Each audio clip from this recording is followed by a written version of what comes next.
유월절 전에 예수께서 자기가 세상을 떠나 아버지께로 돌아가실 때가 이른 줄 아시고 세상에 있는 자기 사람들을 사랑하시되 끝까지 사랑하시니라.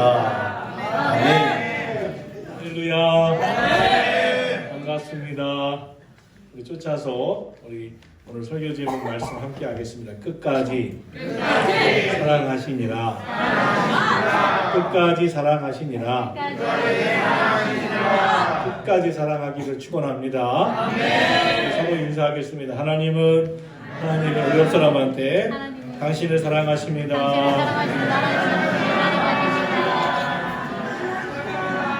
한 번 더 인사하겠습니다. 사랑하고 축복합니다.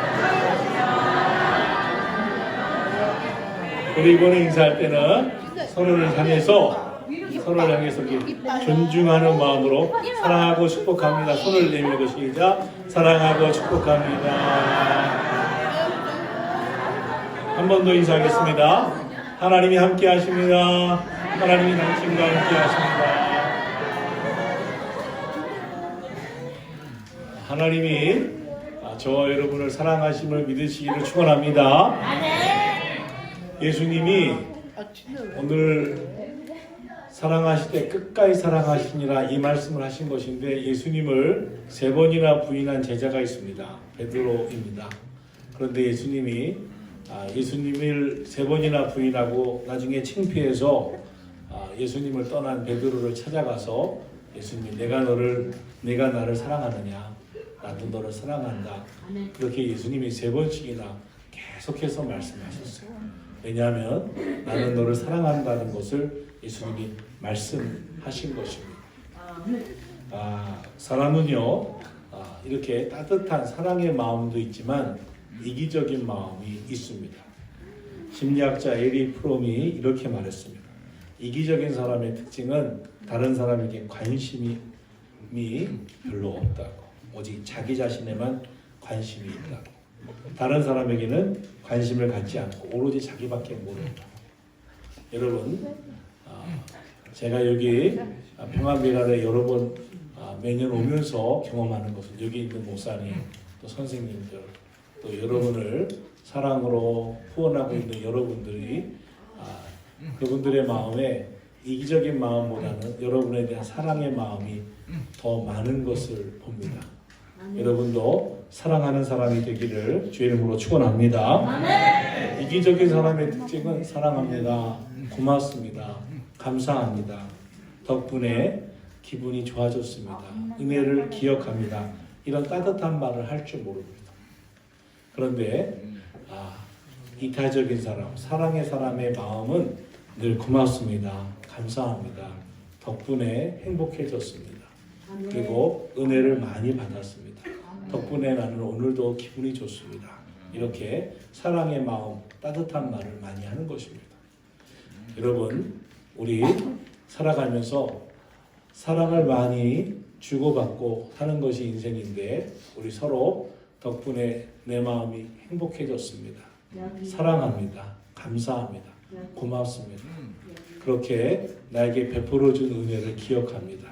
이렇게 따뜻한 마음을 가지고 살아가는 우리 평안미랄의 식구들이 되기를 축원합니다. 네, 한번 인사할까요? 감사합니다. 사랑합니다. 시작. 감사합니다. 사랑합니다. 어떤 사람은 이런 사람이 있습니다. 어떤 사람은 이런 사람이 있어요. 나는 필요할 때만 말해. 기분이 좋을 때만 말해. 이렇게 말하는 사람이 있습니다. 이것도 이기적인 겁니다. 나는 필요할 때만 말할 거야. 고맙다는 말도 필요할 때만 말할 거야. 내가 말할 수 있을 때, 내가 기분이 좋을 때만 말할 거야. 이렇게 말을 하는 사람도 있습니다. 여러분, 여러분에게 밥도 주고 또 사랑도 주는 부모님, 또 이웃들을 볼 때마다 고맙습니다, 사랑합니다, 감사합니다. 사랑은 이기적이지 않습니다. 자기 유익을 구하지 않습니다. 필요할 때만 말한다. 이것은 가짜 사랑이거나 이기적인 사랑입니다. 진짜 사랑은 고마운 마음을 표현하는 것입니다. 사랑의 마음을 표현하는 것입니다. 이 세상에 우리 마음에 비극이 있다면 사랑이 없다는 것입니다. 사랑이 없는 마음은 너무나 비겁입니다. 이런 이야기가 있습니다. 어떤 아버지가 악성 췌장암에 걸려서 6개월밖에 살지 못하게 되었습니다. 이제 병원에서 당신은 6개월밖에 살지 못하니까 독방에서 마지막을 준비하라고 해서 이 독방에서 모든 것이 차단된 채 죽음과 하루하루 싸우고 있었습니다. 그런데 이 아버지에게 아들이 하나가 있었습니다. 이 아들은 대학을 졸업하고 이제 의사가 돼서 이 병원에서 일하고 있었습니다. 그런데 이 아들은 아버지가 좀 싫었습니다. 아버지가 한 번도 사랑한다, 너 내 아들이라 너무나 고맙다 이런 말을 한 번도 해준 적이 없었고 늘 아버지가 차가웠습니다. 아버지가 좋게 말해준 적이 없습니다. 아들인데도 아버지가 너무 싫어하는 것을 느꼈습니다. 그래서 아버지에 대한 감정이 너무 나빴습니다. 아버지가 너무나 고지식하다고 생각하고 남자아이니까 아들이니까 강하게 키운다고 매몰차게 말하는 것만 들어서 이 아들은 너무나 싫었습니다. 아버지의 감정이 메말라 있었고 아버지에게 사랑한다는 표정, 애정 표현을 한 번도 들어보지 못했습니다. 그런데 아버지가 6개월밖에 살지 못한다는 것입니다. 아버지가 죽는다는 소리를 듣고 이 아들의 마음에 어떤 마음이 들었냐면 아버지와 좋은 관계를 갖고 보내드려야 되겠다 이런 마음을 가졌습니다. 그래서 아버지를 찾아가 병원에 계신 아버지한테 이렇게 말했습니다. 아빠, 내가 진정 아빠를 사랑하고 싶습니다. 아빠 사랑하고 싶어요. 하고 아버지를 꽉 껴안았어요. 이 아버지는 갑자기 느닷없이 아무리 자기가 죽어가도 그렇지 한 번도 애정 표현을 하지 않았던 아들이 사랑한다는 말도 안 해줬고 들어보지도 않았던 아들이 갑자기 찾아와서 아빠, 나 정말 아빠 사랑하고 싶어요 하고 꽉 껴안는데 너무 어색한 거예요. 그래서 아들이 껴안을 때 몸이 뻣뻣해서 그렇게 했어요. 아빠, 나 아빠 사랑하고 싶어요. 정말. 그냥 이게 막 뻣뻣해서 이렇게 했어요. 아들은 다음번에도 또 찾아갔어요. 아빠, 정말 사랑하고 싶어요. 그때도 아빠가 뻣뻣해서 몸을 비틀었어요. 왜냐하면 너무나 익숙하지가 않고 너무나 몸에 배지가 않았어요. 이런 모습, 아빠가 자꾸만 아빠 사랑하고 싶어요 껴안을 때도 10번이나 했는데도 이 아빠는 점점 뻣뻣한 마음으로 이렇게 하니까 아들은 막 분노가 치밀었어요. 평소에도 그러더니 죽어가면서도 내가 아빠 사랑하고 싶다고 말했는데도 껴안주지도 않고 몸을 뻣뻣하게 하니까 너무 기분 나쁘다고 아들의 마음에 막 분노가 치밀어 올랐어요. 그러면서 이런 생각이 들었어요. 정말 나를 싫어하는가 보다. 이런 아빠는 소망이 없구나. 그런데도 계속 찾아갔어요. 다시 마음을 가졌고 이런 마음을 가지면 안 되지. 아빠는 이제 6개월밖에 못 산다는데 이런 마음을 가지면 내가 평생 후회하겠지. 아빠하고 마음을 풀어야지. 또 찾아갔어요. 아빠 정말 사랑하고 싶어요. 하고 자꾸 껴안아드리는데도 이 아빠는 점점 이 마음이 풀리기는커녕 또 뻣뻣한 마음, 이 몸이 그대로 있었어요. 그리고 한 번도 고맙다는 말도 안 하는 거예요. 그렇게 한 달을 찾아갔어요. 2달을 찾아갔어요. 3달을 찾아갔어요. 이 아들이 계속해서 아빠를 찾아가 아빠, 저는 아빠를 사랑해요. 사랑하고 싶어요. 아빠를 진정 사랑하고 싶어요. 껴안아드려도 이 아빠는 계속해서 마음이 변하지 않았어요. 그러는 어느 날이었어요. 자그마치 200번 찾아온 날이었어요. 200번. 200번 찾아와서 이 아들이 아빠 사랑해요. 아빠를 정말 사랑하고 싶어요. 하고 이 아들이 아빠를 꽉 껴안았어요. 그날 이 아들이 이렇게 아빠를 껴안는 그날 이 아빠가 처음으로 이렇게 말했어요. 200번째 포옹한 날. 나도 널 사랑한다. 나도 널 사랑한다. 몇 번째? 200번째. 200번째. 200번째까지 찾아가서 안아주고 사랑한다는 말 하기 전에 100번도 되기 전에 50번도 되기 전에 포기하고 싶었어요. 이런 아빠는 안 돼. 아빠는 희망이 없어. 날 정말 미워하나 봐. 아빠는 날 사랑하지 않아. 날 정말 미워하나 봐. 아빠를 포기하고 싶었었는데 포기를 안 했어요. 포기한다는 마음을 먹고 뒤돌아가면 하나님이 끝까지 사랑해라, 끝까지 찾아가라 이런 마음을 주셔서 200번째 찾아가서 아빠, 정말 아빠를 사랑해 하고 껴왔는데 아빠가 엉덩이를 빼면서 이렇게 하던 아빠가 가만히 있는 거예요. 그리고 나도 널 사랑한다 이러는 거예요. 이 아들이 힘을 얻었어요. 아버지로부터 평생 얻지 못한 그런 말을 들은 거예요. 그리고 다음에 또 찾아가 아빠 사랑해 하고 이번에는 아빠가 손을 나를 이렇게 한번 안아줘 보세요 하고 아빠 손을 자기 등에다 갖다 댔어요. 이렇게 아빠도 이렇게 해보세요. 그러니까 아빠가 아들이 손을 갖다 주니까 이렇게 하면서 손을 또 껴안았어요. 그 다음에 또 찾아갔어요. 아빠 이번에는 나를 꽉 껴안아주세요. 아빠도 용기가 생기니까 이제 아들을 꽉 껴안게 됐어요. 아빠 사랑해요. 이 아빠가 나도 널 사랑한다 하면서 눈물을 함께 흘렸어요. 여러분, 이 아들이 아빠를 200번이나 찾아간 다음에 이 아버지는 마음이 놓이고 마음이 풀리고 나도 널 사랑한다라고 말을 했어요. 그런데 하나님이 우리를 사랑하시는 것은 200번 아니야 2000번 2만 번 이상도 우리에게 매일매일 나는 널 사랑한다. 나는 널 사랑한다. 난 널 사랑한다고 하나님 우리에게 말씀하고 계세요. 그것이 교회의 예수님의 사랑이고 예수님을 통해서 우리에게 보여주신 것이었어요. 이날 아들은 아버지가 사랑한다는 이야기를 듣고 너무나 놀라서 자기도 모르게 눈물이 주르르 흘렀어요. 이 눈물은 기쁨의 눈물이었어요. 좋아서 흘린 눈물이었어요. 감동적인 눈물이었어요. 슬퍼서 온 것이 아니라 너무 행복해서 온 눈물이었어요. 나도 너를 사랑한다. 그런데 오늘 성경에 예수님께서 하늘나라로 이제 십자가를 지고 돌아가시고 하늘나라로 가시기 얼마 안 남은 이때에 우리에게 이렇게 말씀하십니다. 예수께서 자기가 세상을 떠나 하늘에 계신 하나님 아버지께로 돌아갈 때가 이른 줄 아시고 세상에 있는 자기 사람들을 사랑하시되 끝까지 사랑하시니라. 할렐루야. 끝까지 사랑하시니라. 오늘 여기에 있는 말씀에 세상에 있는 자기 사람들을 사랑하시되 있는데 우리 모두는 예수님이 생각하는 자기 사람들입니다. 예수님 믿는 사람들, 예수님의 사랑 안에 있는 사람들, 우리들을 사랑하시되 끝까지 사랑하신다 그랬어요. 여러분을 사랑하시되 끝까지 사랑하신다 그랬습니다. 끝까지 사랑하는 것은 무엇입니까? 한 번 찾아가서 원하는 반응이 안 온다고 포기하는 게 아니에요. 10번 찾아가서 원하는 반응이 포기한다고 우리 아빠는 날 정말 미워하나 봐 포기하는 게 아니에요.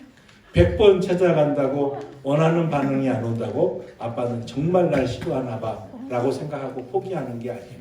될 때까지 100번, 150번 그리고 200번 만에 이 아버지가 나도 널 사랑한다 라고 했듯이 끝까지 포기하지 아니하고 하는 게 사랑입니다. 이것이 끝까지 사랑하시는 거예요. 혹시 여러분도 그럴 수 있어요. 여러분의 아버지나 엄마나 형제나 누구가 여러분이 생각할 때 나를 정말 싫어하나 봐, 나를 미워하나 봐 그런 사람이 있을 수도 있습니다. 그런데 아빠, 난 아빠를 사랑해요. 엄마 사랑해요. 동생아 사랑해요. 선생님 사랑해요. 우리 한번 먼저 해봤으면 좋겠어요. 내가 먼저 사랑합니다 라고 하는 용기를 가져야 돼요. 그러면 우리도 나도 널 사랑한다 하는 이야기를 들을 거예요. 그런데 우리가 먼저 생각할 것이 있는데 예수님은 우리를 그렇게 먼저 사랑하신다는 거예요. 복음은 요한복음 3장 16절에 하나님이 세상을 이처럼 사랑하사 독생자를 주셨으니 이는 너를 저를 믿는 자마다 멸망치 않고 영생을 얻게 하려 하심이니라. 복음은 무엇이냐면 하나님이 우리를 사랑하신다는 거예요. 하나님은 여러분을 사랑하십니다. 이것이 복음임을 믿으시기를 바랍니다. 하나님이 우리를 사랑하셔서 예수님을 이 땅에 보내주셨어요. 예수님이 복음입니다. 예수님은 이 땅에 오신 하나님의 사랑의 증표입니다. 인간은 죄를 지었어요. 죄로 인하여 영원히 죽습니다. 죄의 삭은 사망입니다. 그런데 예수님이 우리를 구원하기 위해서 오셨어요. 예수님이 우리를 사랑해 주시기 오셨어요. 우리가 지을 지은 죄 때문에 영원히 죽을 우리들을 위해서 대신 예수님이 십자가에서 나 대신 십자가의 제물 되어 우리를 사랑하셨어요. 그리고 오늘 우리에게 말씀하십니다. 나는 너를 사랑한다고. 예수님의 사랑은 복음입니다. 예수님은 하나님의 사랑의 징표입니다. 예수님은 여러분을 사랑하시기 때문에, 우리 모두를 사랑하시기 때문에 우리를 위해서 이 땅에 오셨고 우리를 구원하시려고 십자가에서 피 흘려 죽으셨습니다. 그래서 우리 모두는 예수님을 믿기만 하면 구원받고 지옥에도 가지 않을 뿐만 아니라 천국에 가고 이 땅에서도 행복한 삶을 살 수 있는 것입니다. 이것이 복음입니다. 예수님을 믿으면 구원을 받는다. 예수님을 믿으면 천국 간다. 예수님은 나를 사랑하신다. 예수님은 진짜 나를 사랑하신다. 예수님 믿으면 나는 정말 행복하다. 예수님 믿으면 나는 행복해진다. 하나님께서 책임져 주시고 지켜주시고 행복한 삶을 살 수 있다. 이것이 복음입니다. 여러분, 이 복음을, 이 말씀을 받으시기를 주의 이름으로 축원합니다. 하나님이 여러분을 사랑하신다는 말씀을 받으셔야 됩니다. 예수님이 여러분을 위해서 하나님의 선물로 이 땅에 오셨다는 것을 받으셔야 됩니다. 예수님은 사랑의 징표라는 것을 받으셔야 합니다.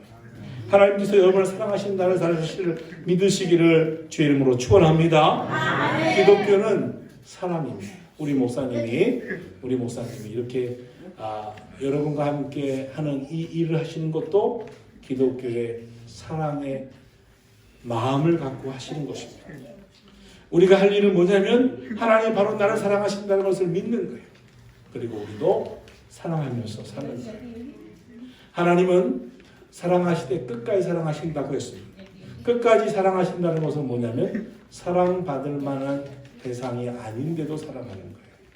아버지가 나를 사랑하신다고 생각하지 않지만 아버지를 찾아가서 아빠를 사랑해요 라고 말하는 것처럼 끝까지 포기하지 않는 거예요. 자, 그럼 예수님의 사랑은 어떤 사랑이었어요? 쫓아해보세요. 첫째로 끝까지 사랑하신 사랑. 둘째로 사랑할 수 없는 사람도 사랑하는 사람. 사랑할 수 없는 사람도 사랑하는 사람이 끝까지 사랑하는 거예요. 몇 시간 있으면 예수님을 팔아먹고 배신할 가룟 유다였습니다. 그런데 오늘 성경에 예수님이 그 가룟 유다의 발을 씻겨주시면서 내가 너를 사랑한다라고 말씀하세요. 몇 시간 있으면 베드로는 예수님을 3번이나 부인하고 예수님을 떠나갑니다. 그런데도 예수님은 나는 너를 끝까지 사랑한다라고 말씀하셨어요. 작년에 우리 교회에서 필리핀의 산페르난도 지역의 까부까오라는 지역에 성전을 건축하고 봉헌 예배를 드렸습니다. 그런데 이 까부까오 성전을 지은 이유가 있었어요. 그 마을에는 12가정이 선교사를 통해서 예수님을 믿게 됐어요. 그리고 거기에는 기독교인이 생겼고 많은 어린이들이 이 선교사님 쫓아나와서 말씀을 듣고 교회를 나오는데 교회는 없는데 지붕만 가려진 곳에 와서 예배를 드렸어요. 그런데 어떤 날 이 어린이 하나가 선교사님에게 말씀을 듣다가 막 찾아왔어요. 선교사님, 나도 공부를 한 게 하고 싶어요. 우리 아버지는 우리 엄마랑 나를 버리고 저 멀리에 있는 큰 도시, 수도라고 하는 마닐라라는 도시로 떠났어요. 거기서 우리 아빠는 다른 여자를 아내로 맞이하고 또 아이들을 데리고 아이들을 낳고 살고 있어요. 우리 집은 돌아가지도 않아요. 그런데 저는 공부가 하고 싶어요. 선교사님이 나 공부할 수 있는 학비 좀 조금만 대주세요. 어린아이가 막 달려와서 선교사님한테 부탁을 했어요. 선교사님이 이 아이를 보니까 너무 성실하고 예수님도 잘 믿었어요. 그래서 선교사님이 알았다 하고 중학교 들어가는 학비를 내줬어요. 공부를 열심히 했어요. 고등학교를 다니는 학비도 내줬어요. 공부를 너무 열심히 했어요. 교회도 너무 열심히 나왔어요. 그런데 이 아이가 갑자기 엄마까지 찾아와서 무릎을 꿇고 선교사님한테 부탁하는 거예요. 이제 진짜 부탁을 드리고 싶어요. 저 공부 열심히 했어요. 그런데 대학교 학비가 너무 비싸요. 대학교 학비를 선교사님이 좀 내주세요. 제가 공부 열심히 해서 보답하고 싶어요. 이 아이에게 선교사님이 한국에서 이 학비를 내줄 수 있는 후원자를 찾아서 대학을 무사히 마쳤어요. 대학을 마치고 공부도 잘했어요. 근데 이 학생이 또 찾아왔어요. 선교사님, 대학을 마쳤는데 저 의사가 되고 싶어요. 의과대학에 공부를 대학원을 마치고 싶어요. 학비를 조금만 더 도와주세요. 선교사님은 너무 어려웠지만 그래 돕자 하고 도와줬어요. 의사도 됐어요. 그런데 그렇게 의과대학원을 공부하고 있는데 이 아들의 마음에 아버지에 대한 마음이 들어요. 마닐라 멀 수도까지 찾아가서 아빠, 저는 아빠를 사랑해요. 이제 나도 대학교 공부를 마치고 의사 공부를 하고 있어요. 이렇게 살고 있어요. 하고 엄마와 자기가 살아온 이야기를 전했어요. 너는 어떻게 이렇게 살게 된 거야? 저는 아빠가 떠난 후에 예수님을 믿게 됐어요. 예수님 믿고 이렇게 잘 성장하게 됐어요. 이 아빠가 깜짝 놀랐어요. 자기가 버려서 아주 그냥 그 쓰레기 마을에서 쓰레기나 주우는 아이로 성장할 수 있을 것 같은 아들이 교회에 가서 선교사님에게 말씀을 듣고 예수님 믿고 이렇게 훌륭하게 아주 반듯하게 너무나 잘 자란 걸 보고 이 부자 아빠인데 깜짝 놀랐어요. 이 아빠가 수도 마닐라에 찾아와서 그 선교사님을 찾아와 제가 이 땅을 선교사님한테 기증을 합니다. 여기다 교회를 세워주세요. 그리고 우리 아들처럼 불행할 수밖에 없는 아이들에게 예수님 믿고 잘 성장하도록 여기다 교회를 세워주세요. 예수님을 믿으면 이렇게 소망이 생기잖아요. 하고 이 아버지가 회개하고 돌아와서 땅을 이렇게 선교사님한테 하나님 앞에 드렸어요. 그래서 선교사님이 우리 교회에다가 교회를 지어줄 수 없냐 그래서 교회를 짓고 싶은 또 드려야 되겠다는 그런 권사님 가정, 현어진 가정에서 교회를 지어서 거기서 교회를 짓고 많은 어린이들이 신앙생활을 하게 됐어요. 여러분, 이 아들이 아버지는 보고도 싶진 아버지, 일찍 버리고 간 아버지. 그런데 이 아들이 믿음으로 잘 커서 아버지한테 찾아가서 아빠 사랑해요. 아빠는 우리를 그렇게 했지만 하나님은 우리를 사랑하셔서 이렇게 성장했어요. 하는 순간에 그 아버지도 떠가셨어요. 여러분, 사랑할 수 없는 사람도 사랑하는 게 예수님의 사랑, 끝까지 사랑하시는 거예요. 마지막으로 예수님의 사랑은 내가 먼저 베푸는 사랑이에요. 또 내가 먼저 베푸는 사랑. 예수님은 섬김을 받으실 분인데 섬기러 오셨어요. 제자들의 발을 씻겨주셨어요. 여러분, 우리도 먼저 사랑하는 여러분이 되기를 주의 이름으로 축원합니다. 쫓아보세요. 끝까지 사랑하시니라. 하나님이 여러분을 사랑하셨습니다. 그래서 예수님을 보내주셨습니다. 예수님은 우리를 사랑하셔서 십자가에서 우리 대신 십자가에서 고난당하시고 죽으셨습니다. 이 복음이신 예수님을 믿기만 하면 우리는 구원을 받습니다. 이 놀라운 사랑, 이것이 하나님의 사랑입니다. 하나님이 우리를 사랑하셨듯이 우리도 서로 사랑하는 것이 하나님의 자녀된 마음입니다. 어떻게? 끝까지. 우리 모두 끝까지 사랑하기를 주의 이름으로 축원합니다. 기도하겠습니다. 하나님 아버지, 우리 평안미달에 사랑하는 형제 자매들이 오늘 모여서 하나님 앞에 예배를 드립니다. 하나님은 우리를 사랑하실 때 끝까지 사랑하셨습니다. 예수님이 이 땅에 오셔서 우리를 끝까지 사랑하셨습니다. 죽기까지 사랑하셨습니다. 우리도 사랑하며 살게 해 주시옵소서. 예수님의 이름으로 기도하옵나이다. 아멘. 고맙습니다.